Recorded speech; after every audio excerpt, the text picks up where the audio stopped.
Hi guys, എല്ലാവരും സുഖമായിട്ടിരിക്കുന്നതെന്ന് വിശ്വസിക്കുന്നു. അപ്പം ആദ്യം തന്നെ ഞാനൊരു നന്ദി പറഞ്ഞ് തുടങ്ങുകയാണ്. കാര്യം എന്താണെന്ന് വെച്ചാൽ ഇപ്പോൾ ഒന്ന് രണ്ട് ദിവസമായിട്ട് എനിക്ക് ഒന്ന് രണ്ട് മെസ്സേജസ് വരുന്നുണ്ട്. വീഡിയോസ് ഇൻസ്പയറിങ് ആവുന്നുണ്ട്, ആളുകൾക്ക് ഉപകാരപ്പെടുന്നുണ്ട് എന്ന് അറിഞ്ഞപ്പോൾ. Anyway, thank you so much.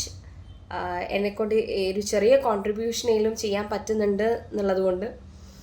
So അതുകൊണ്ട് തന്നെ ഇന്നത്തെ ടോപ്പിക്ക് വളരെ പ്രധാനപ്പെട്ടതാണ്. Never give up.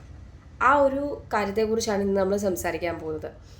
നമ്മുടെ ലൈഫിൽ എപ്പോഴേലും നമ്മൾ വിചാരിച്ചിട്ടുണ്ടാവും, എന്നെക്കൊണ്ട് അത് പറ്റത്തില്ല, എനിക്ക് തോന്നുന്നില്ല എനിക്കത് കിട്ടുമെന്ന്. ഇങ്ങനെയൊക്കെ വിചാരിക്കാത്തവരായിട്ട് ആരുമില്ല. നമ്മൾ ചിലപ്പം ഒരുപാട് സ്ട്രഗിൾ ചെയ്തൊരു പോയിന്റിലെത്തി കഴിയുമ്പോഴായിരിക്കും നമ്മൾ ഇത് ശരിയാകത്തില്ല, വിട്ടേക്കാം, അങ്ങനെ മനസ്സുമെടുത്ത് നമ്മൾ നിർത്തിപ്പോണത്. ചിലപ്പം അടുത്തൊരു ലെവലിലായിരിക്കും നമുക്കത് കിട്ടുന്നുണ്ടാവുക. അപ്പം നമ്മളെപ്പോഴും പരിശ്രമിച്ചുകൊണ്ടേ ഇരിക്കുക. എന്താണോ നമുക്കുള്ളതാണെങ്കിൽ നമുക്ക് എത്തിയിരിക്കും. ഒരു ഹാർഡ് വർക്ക് ചെയ്തിട്ടുണ്ടെങ്കിൽ അതിൻ്റെ റിസൾട്ട് എവിടെ നിന്നാണെങ്കിലും നമുക്ക് കിട്ടും. അതിനൊരു ബെസ്റ്റ് എക്സാമ്പിളാണ് ഞാൻ.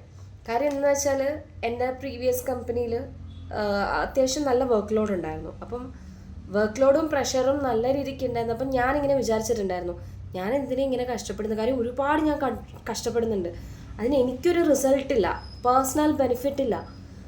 പക്ഷേ വൺസ് ഞാനൊന്ന് ഗിവ് അപ്പ് ചെയ്തിരുന്നെങ്കിൽ, ഗിവ് അപ്പ് ചെയ്ത് ജോലി ഇനി ഞാൻ ജോലിക്ക് പോകണില്ല എന്നുള്ളൊരു മൈൻഡിൽ നിൽക്കുകയായിരുന്നെങ്കിൽ അത് ഫുള്ളി പോയേനെ. പക്ഷെ ഞാൻ പിന്നെയും വർക്ക് ചെയ്തു. ഒരു പോയിന്റ് എത്തിയപ്പം അത് റെക്കഗ്നൈസ്ഡ് ആയി, എനിക്ക് അടുത്ത പൊസിഷനിലോട്ട് പോകാൻ പറ്റി. അങ്ങനെ ഒരുപാട് കാര്യങ്ങൾ സംഭവിച്ചിട്ടുണ്ടായിരുന്നു ലൈഫിൽ.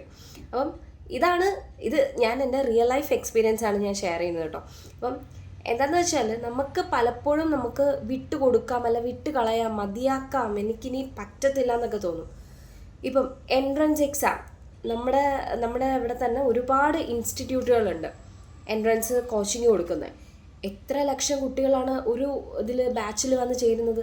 അപ്പം അവർക്ക് വിചാരിച്ചൂടെ, ഇത്രയും കുട്ടികളുണ്ട്, എന്നെക്കൊണ്ട് പറ്റത്തില്ല, എനിക്ക് കിട്ടുമാവോ, ഇങ്ങനെ വിചാരിച്ച് എന്തുകൊണ്ട് പിന്മാറുന്നില്ല? അവർ പിന്നെയും പരിശ്രമിക്കുന്നുണ്ട്. അതിൽ ഒരു പകുതി മുക്കാൽ ആൾക്കാരും ഡോക്ടേഴ്സിലെ ആൾക്കാരാവുന്നുണ്ട്. അപ്പം അതേപോലെ PSC എക്സാം അല്ല, ഏത് കോമ്പറ്റേറ്റീവ് എക്സാം വേണമെങ്കിലും എടുക്കാം. ഒരുപാട് പേര് ട്രൈ ചെയ്യുന്നുണ്ട്. അതിൽ നമ്മുടെ ലക്ക് അല്ലെങ്കിൽ നമ്മുടെ ടൈം എപ്പോഴാണോ അപ്പം നമുക്ക് കിട്ടും. ഇപ്പം PSCയുടെ തന്നെ നമുക്ക് ഒരുപാട് കഥകൾ കേൾക്കാം. വർഷങ്ങളായിട്ട് ഇതിനു വേണ്ടി മെനക്കെടുന്നവർ, അവരുടെ അടുത്ത് വേണം നമ്മളെപ്പോലുള്ളവർ ചെന്ന് പറയുമായിരിക്കും ചിലപ്പോൾ, ഇത്ര കാലമായില്ലേ, നിനക്ക് നിർത്തിക്കൂടെ, റിസൾട്ടൊന്നും ഉണ്ടാവുന്നില്ലല്ലോ, മതിയാക്കിക്കോ, എന്തിനാ ചുമ്മാ വല്ല പണിക്കും പോയിക്കോ വേറെ, ഇങ്ങനെ പറഞ്ഞ് ഒരുപാട് പേര് നമുക്ക് ചുറ്റും നിന്ന് സംസാരിക്കാനുണ്ടാവും. പക്ഷേ നമ്മുടെ ഗോള് നമ്മുടെ ഡ്രീം എന്താണെന്ന് നമുക്കേ അറിയത്തുള്ളൂ. സോ ഈ പറഞ്ഞ ആൾക്കാരുടെയൊക്കെ ഒരു ചെവി കൂടെ കേട്ട് മറ്റേ ചെവി കൂടെ വിടുക. എന്നിട്ട് നമുക്ക് എന്താണോ വേണ്ടത് അതിന് വേണ്ടിയിട്ട് മാക്സിമം എഫേർട്ട് എടുത്ത് വർക്ക് ചെയ്യുക. കുറച്ച് താമസിച്ചിട്ടാണെങ്കിലും നമുക്കുള്ളത് റിസൾട്ട് ഉണ്ടാവും, നമ്മുടെ ബെസ്റ്റ് റിസൾട്ട് ഉണ്ടാവും. ഓക്കെ, ഇപ്പം സഞ്ജു സാംസന്റെ തന്നെ പറയാം. ആളെ ഒരുപാട് തവണ റിജക്റ്റ് ചെയ്യുകയും അല്ലെങ്കിൽ ആള് കളിക്കത്തില്ലെന്ന് പറയും, അങ്ങനെ ഒരുപാട് കാര്യങ്ങൾ ഉണ്ടായിട്ടുണ്ട്. പക്ഷേ ആള് അതിൽ നിന്ന് ഗിവ് അപ്പ് ചെയ്തിട്ടില്ല. ആള് പിന്നെയും സൈലൻ്റ് ആയിട്ട് അയാളുടെ കാര്യങ്ങൾ നോക്കി വർക്ക് ചെയ്തു, എങ്ങനെ ഇമ്പ്രൂവ് ചെയ്യാമെന്ന് നോക്കി. അങ്ങനെ ഒരുപാട് നാളത്തെ സ്ട്രഗിളിന് ശേഷമാണ് ആള് ഇന്ത്യൻ ടീമിൽ കളിക്കുന്നത്. അതേപോലെയാണ് ഓരോരുത്തരുടെയും ലൈഫ്. നമുക്ക് മുന്നിൽ തന്നെ റിയൽ ലൈഫ് എക്സ്പീരിയൻസ് കുറേ ഉണ്ട്. JK റോളിംഗ് അറിയാമല്ലോ. അപ്പോൾ ആളൊരു സിംഗിൾ പേരൻ്റ് ആയിരുന്നു. അപ്പം ആൾ ഫിനാൻഷ്യലി ഭയങ്കര ലോ ലെവലിൽ നിന്ന് വന്ന ഒരാളാണ്. അപ്പം ആളുടെ ഈ എഴുത്തുകളും കാര്യങ്ങളും ഒക്കെ ഒരുപാട് പബ്ലിഷേഴ്സ് റിജക്റ്റ് ചെയ്തിട്ടുണ്ടായിരുന്നു, ആഡ് ചെയ്യാൻ പറ്റത്തില്ല എന്ന് പറഞ്ഞിട്ട്. എന്നിട്ടാണ് അദ്ദേഹം ഹാരി പോട്ടറിലേക്ക് എത്തിയത്. അതിപ്പം എന്താണ് സ്വീകാര്യത എന്നുള്ളത് നിങ്ങൾക്കറിയാമല്ലോ. അതേപോലെയാണ് ഓരോ ലൈഫും. നമ്മളെ എത്രത്തോളം വർക്ക് ചെയ്യുന്നോ, അല്ലെ എത്രത്തോളം നമ്മൾ കഷ്ടപ്പെടാൻ തയ്യാറാവുന്നോ, അതിനനുസരിച്ച് നമുക്ക് റിസൾട്ട് ഉണ്ടാവും. അല്ലെ എന്നെക്കൊണ്ട് പറ്റില്ല, ഇത് മതി, ഇത് എന്നെക്കൊണ്ട് കൂട്ടിയാൽ കൂടുന്ന കാര്യമല്ല എന്നൊക്കെ തോന്നി നമ്മൾ ഗിവ് അപ്പ് ചെയ്ത് പോവുകയാണെങ്കിൽ അതായിരിക്കും അതിൻ്റെ എൻഡ്.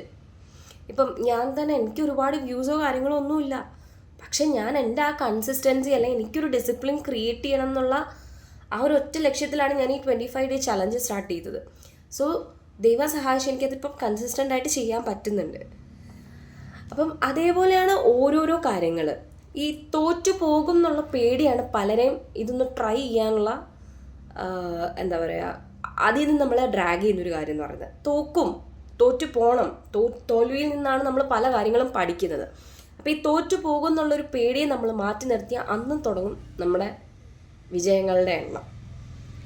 അതേപോലെ തോറ്റു പൊക്കോട്ടെ, പക്ഷെ പരിശ്രമിക്കാതിരിക്കരുത്. വീണു പൊക്കോട്ടെ, പക്ഷെ എണീക്കാതിരിക്കരുത്. ഈ ഒരു കാര്യം നമ്മളെപ്പോഴും മനസ്സിൽ വെച്ചാൽ മതി. അതേപോലെ ഞാനൊരു കഥ പറയാം. ഒരിക്കലൊരു രാജാവ് അയാളുടെ അവിടെ ഒരു ചിത്രകാരനെ കൊണ്ടുവന്നു. ചിത്രകാരൻ്റെ അടുത്ത് പറഞ്ഞു, ഇതുവരെ കാണാത്ത അതിമനോഹരമായൊരു പക്ഷിയുടെ പടം വരച്ചിട്ട് വരാൻ പറഞ്ഞു. അയാളത് കേട്ടു. അയാൾ പോയി. മാസങ്ങൾ കഴിഞ്ഞു. 6-7 മാസങ്ങളൊക്കെ കടന്നുപോയി. ഇയാളുടെ അടുത്ത് രാജാവ് ചോദിക്കുമ്പം പണി കഴിഞ്ഞിട്ടില്ല, വരയ്ക്കുന്നതേ ഉള്ളൂ, പണിപ്പുരയിലാണ്, ഇങ്ങനെയൊക്കെയാണ് മറുപടി പറയുന്നത്. അപ്പോൾ ഈ രാജാവ് എന്ത് ചെയ്തെന്ന് വെച്ചാൽ, രാജാവ് തൻ്റെ ഭടനെ സീക്രട്ടായിട്ട് അങ്ങോട്ടേക്ക് അയക്കുകയാണ് ഇയാളുടെ വർക്ക് എന്തായെന്ന് അറിയാൻ വേണ്ടിയിട്ട്. ഈ ഭടൻ അവിടെ ചെല്ലുന്നു. അവിടെ ചെല്ലുമ്പോൾ കാണുന്ന കാഴ്ച എന്ന് പറഞ്ഞൊരു ശൂന്യമായൊരു ക്യാൻവാസ് മാത്രമാണ്. അയാളെ എന്നിട്ട് രാജാവിൻ്റെ അടുത്ത് തിരിച്ചു പറയുന്നു, അവിടെ പണിയൊന്നും പൂർത്തിയായിട്ടില്ല, ജസ്റ്റ് ക്യാൻവാസ് അങ്ങനെ ഇരിക്കുക എന്ന് പറഞ്ഞു. ഉടനെ രാജാവ് അങ്ങോട്ടേക്ക് പോന്നു. ചിത്രകാരൻ്റെ മുറിയിൽ ചെല്ലുന്നു. അപ്പോഴും രാജാവ് കാണുന്നത് ഇതാണ്, ശൂന്യമായൊരു ക്യാൻവാസ് മാത്രമാണ് കാണുന്നത്. അപ്പം ചിത്രകാരനെ വിളിപ്പിക്കുന്നു. എന്താ ഇങ്ങനെയെന്ന് ചോദിക്കുന്നു. ചിത്രകാരൻ ഉടനെ തന്നെ ഒരു അതിമനോഹരമായൊരു പക്ഷിയുടെ ചിത്രം വരച്ച് കാണിക്കുകയാണ് ആ ചോദിച്ച ആ സമയത്ത്. അപ്പം രാജാവ് ഇത് കണ്ട് അമ്പരക്കാണ്. എന്നിട്ട് രാജാവ് ചോദിച്ചു, എന്തുകൊണ്ടാണ് പിന്നെ ഇത്രയും കാലം താമസിപ്പിച്ചത്? ഇത്ര അതിമനോഹരമായിട്ട് ഇത്ര പെട്ടെന്ന് ചെയ്യാൻ പറ്റുമായിരുന്നെങ്കിൽ എന്തിനായിരുന്നു ഇത്രയും കാലം താമസിച്ചതെന്ന്. അപ്പം ഈ ചിത്രകാരൻ രാജാവിനെയും കൂട്ടി വേറൊരു മുറിയിലേക്ക് പോവാണ്. അവിടെ ഒരുപാട് പടങ്ങൾ വരച്ച് വയ്ക്കുകയാണ്. ഇതുപോലെ തന്നെ പക്ഷികളുടെ ഒരുപാട് പടങ്ങൾ. അപ്പം ഇയാൾ പറയാണ്, എൻ്റെ പരിശ്രമങ്ങളാണിത്, ഞാൻ ഇതിലൊന്നും വിജയിച്ചിട്ടില്ല. ഫൈനലിയാണ് എനിക്കിത് ഇന്ന് വരച്ച് കാണിക്കാൻ പറ്റിയത്. അപ്പം നമ്മുടെ സ്ട്രഗിൾസ് എന്തൊക്കെയാണെന്ന് നമുക്ക് മാത്രമേ അറിയത്തുള്ളൂ. നമ്മൾ ഗിവ് അപ്പ് ചെയ്ത് പോയാൽ നമ്മുടെ ഡ്രീം അതുകൊണ്ട് തീർന്നു. പക്ഷേ നമ്മൾ ഈ ലേറ്റ് നൈറ്റ് ആയിരുന്നു പഠിക്കുന്നതായിക്കോട്ടെ, വർക്ക് ചെയ്യുന്നതായിക്കോട്ടെ, ഇൻ്റർവ്യൂ പ്രിപ്പറേഷൻസ് ആയിക്കോട്ടെ, എന്ത് കോമ്പറ്റേറ്റീവ് എക്സാമിന് വേണ്ടിയിട്ടുള്ള പ്രിപ്പറേഷൻസ് ആയിക്കോട്ടെ, നമ്മൾ വർക്ക് ചെയ്യുന്നുണ്ട്. നമ്മൾ സൈലൻ്റ് ആയിട്ട് വർക്ക് ചെയ്യുന്നുണ്ട്. ഒരുപാട് ശ്രമിക്കുക. നമ്മളെക്കൊണ്ട് പറ്റുന്ന പോലെ നമ്മുടെ എഫേർട്ട് എടുത്തിട്ട് നമ്മുടെ മാക്സിമം ശ്രമിച്ചുകൊണ്ടിരിക്കുക. നമുക്ക് റിസൾട്ട് ഉണ്ടാകും. അപ്പം ആൾ പറയുന്നത് ഇതാണ്, ഇത് മൊത്തം ഞാൻ ചെയ്ത എൻ്റെ പ്രാക്ടീസാണ്. ഞാൻ പലതവണ ചെയ്ത് തോറ്റുപോയ കാര്യങ്ങളാണ്. അതിൽ നിന്നൊക്കെയാണ് ഞാൻ പാഠങ്ങൾ ഉൾക്കൊണ്ട് എനിക്ക് ഇന്ന് നല്ലൊരു പടം വരയ്ക്കാൻ പറ്റിയത്. അപ്പം അതേപോലെ തന്നെ ഞാൻ വേറൊരു കഥ പറഞ്ഞു തരാം. ഇതേപോലെ ഒരു രാജാവുണ്ടായിരുന്നു. രാജാവിന് ഒരു ആനയുണ്ടായിരുന്നു. ഈ ആനയും അത്യാവശ്യം ശക്തനായിട്ടുള്ള ഒരു ആനയായിരുന്നു. ഇവർ യുദ്ധത്തിന് പോവും. രണ്ടാളും യുദ്ധത്തിന് പോവും, യുദ്ധം ജയിക്കും. അതിൻ്റെ റിവാർഡ് കാര്യങ്ങൾ, ആഘോഷ പ്രകടനങ്ങൾ എല്ലാം ഈക്വലി, അതായത് എല്ലാം ഈ ആനയും കൂടി സെലിബ്രേറ്റ് ചെയ്യിക്കുമായിരുന്നു. എല്ലാ കാര്യത്തിനും ഈ ആനയുണ്ടായിരുന്നു. പക്ഷെ ഒരു പോയിന്റ് എത്തിക്കഴിഞ്ഞപ്പോൾ ഈ ആനയ്ക്ക് വയസ്സായി. ആന അങ്ങനെ യുദ്ധത്തിനൊന്നും കൊണ്ടുപോകാൻ പറ്റാണ്ടായി. അപ്പം ആന ഒരിക്കൽ കാട്ടിൽ കൂടെ നടക്കുകയായിരുന്നു. അപ്പം നടന്നു പോണ വഴിക്ക് ആന ഒരു കുളത്തിൽ വെള്ളം കണ്ടു. ആ വെള്ളം കുടിക്കാൻ അങ്ങോട്ട് പോകുന്ന വഴിക്ക് ഒരു ചെളിയുടെ ഒരു പൂഴി ഉണ്ടായിരുന്നു. ആ പൂഴിയിലേക്ക് ആന താന്ന് പൊയ്ക്കൊണ്ടിരിക്കുക. ഒരുപാട് ആന ശ്രമിക്കുമ്പോഴും ഓരോ ശ്രമത്തിലും ആന പിന്നെയും പോയിക്കൊണ്ടിരിക്കുക, താന്ന് പൊയ്ക്കൊണ്ടിരിക്കുകയാണ്. അപ്പം ആന പിന്നെ അലറി ചിഹ്നം വിളിക്കാനും ഒക്കെ തുടങ്ങി. ആ കാട് മൊത്തം കേട്ടു. ആളുകളെല്ലാം ഓടിക്കൂടി. രാജാവും അവിടേക്ക് വന്നു. രാജാവും രാജാവിൻ്റെ ഭടന്മാരും എല്ലാവരും എത്തി. ആനയെ രക്ഷിക്കാൻ പരമാവധി ശ്രമിച്ചു. പക്ഷേ എത്ര വലിയൊരു മൃഗമായതുകൊണ്ട് ആർക്കും അങ്ങോട്ട് രക്ഷിക്കാൻ അങ്ങോട്ട് പറ്റിയിട്ടുണ്ടായിരുന്നില്ല.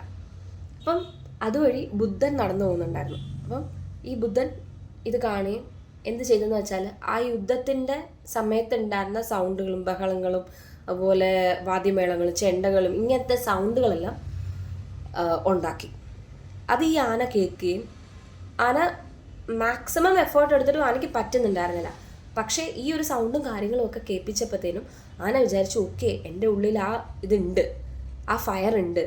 ആനയുടെ മാക്സിമം ശ്രമിച്ച് ആന തന്നെ അവിടുന്ന് രക്ഷപ്പെട്ട് വരികയാണ് ചെയ്തത്.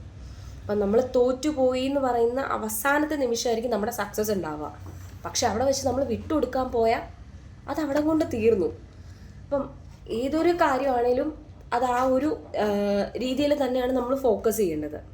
ഇനി when you feel like quitting, think about why did you started.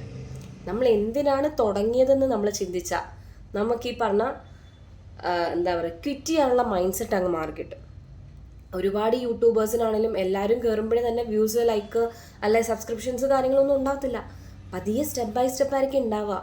ഒരുപാട് ഇൻ്റർവ്യൂസ് അറ്റൻഡ് ചെയ്തിട്ടുണ്ടാവും, എല്ലാം റിജക്ഷൻ മെയിലായിട്ടും അല്ലെങ്കിൽ ഇൻ്റർവ്യൂവിന് പോയിട്ട് റിജക്ഷൻ ആയിട്ടും ഉണ്ടാവും. പക്ഷെ നമുക്കുള്ളൊരു ജോബ്, ഡ്രീം ജോബ് നമുക്ക് അവിടെ ഉണ്ടാവും. നമ്മൾ അതിന് വേണ്ടിയിട്ട് ട്രൈ ചെയ്യുകയാണ് ചെയ്യേണ്ടത്. അല്ലാതെ എന്താ പറയുക വിട്ടുകൊടുത്തിട്ട് പോരും അല്ല വേണ്ടത്. Great things take time. അങ്ങനെയാണ്. ആ പ്രോസസ്സിൽ വിശ്വസിക്കുക. ഓരോരുത്തരും ഡിഫറെൻ്റ് ആണ്, അവരുടെ ടൈമിങ് ഡിഫറെൻ്റ് ആണ്. അതുകൊണ്ട് ഒരാൾ നേരത്തെ ചെന്നു, അയാൾക്ക് നേരത്തെ കിട്ടി, അല്ലെ അവൻ അവൻ്റെ ഡ്രീം ജോബ് ജീവിക്കുന്നു, എനിക്ക് പറ്റണില്ല അങ്ങനെ വിചാരിക്കുന്നതിന് പകരം എനിക്ക് എങ്ങനെ എൻ്റെ ഡ്രീം ജോബിലേക്ക് എത്താം എന്നാണ് ചിന്തിക്കേണ്ടത്. Winners are not people who never fail but who never quit. ഇതൊരു ഫേമസ് ബുക്കിൽ നിന്നുള്ളൊരു കോട്ടാണ്. അപ്പം ഈ ഒരു കോട്ടോടുകൂടി ഇന്നത്തെ വീഡിയോ അവസാനിപ്പിക്കുകയാണ്. അപ്പം ഇന്നത്തേക്ക് ഇത്രയേ ഉള്ളൂ. നിങ്ങൾ നിങ്ങളുടെ ഡ്രീം എന്താണോ അതിനു വേണ്ടി പരിശ്രമിക്കുക. Whatever it is, maximum effort കൊടുക്കുക. Result will come. Never give up. Thank U.